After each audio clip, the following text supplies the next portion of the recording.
আজ আমরা আলোচনা করব মার্ভেলের প্রথম আর্মার হিরো আয়রন ম্যান 2008।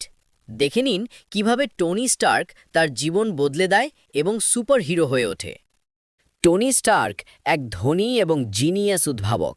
তার কোম্পানি স্টার্ক ইন্ডাস্ট্রিজ মূলত অস্ত্র বানায়, কিন্তু টনি একাধারে মজা করে, পার্টি করে এবং দায়িত্ব থেকে দূরে থাকে। তার জীবন সম্পূর্ণ বদলে যায় যখন সে আফগানিস্তানে বন্দী হয়ে যায়। আজ টনি স্টার্ক এক ধনী এবং জিনিয়াস উদ্ভাবক।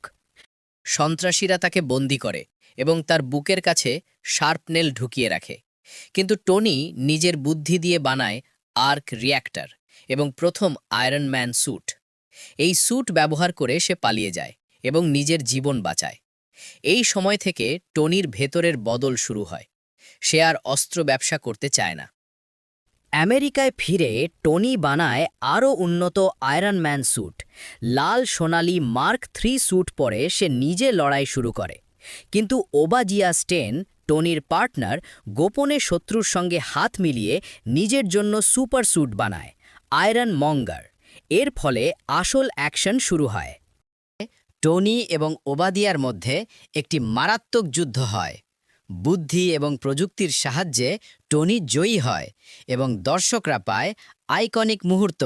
টনি প্রকাশ্যে ঘোষণা করে, আই অ্যাম আয়রন ম্যান। এই মুহূর্তে মার্ভেল সিনেম্যাটিক ইউনিভার্স শুরু হয়। ফিল্মটি বাজেট ছিল প্রায় $140 মিলিয়ন এবং ওয়ার্ল্ড ওয়াইড কালেকশন হয়েছে $585 মিলিয়ন। রবার্ট ডাউনি জুনিয়রের অসাধারণ অভিনয় এবং বাস্তবসম্মত টেকনোলজি এটিকে সুপারহিট বানিয়েছে। এই মুভি শুধু একটি ফিল্মটি বাজেট ছিল। এটাই ছিল আয়রন ম্যান 2008-এর গল্প। যদি আপনিও চান আরও মার্ভেল রিভিউ, সাবস্ক্রাইব করতে ভুলবেন না। ধন্যবাদ। Thanks for watching. See you soon. Bye.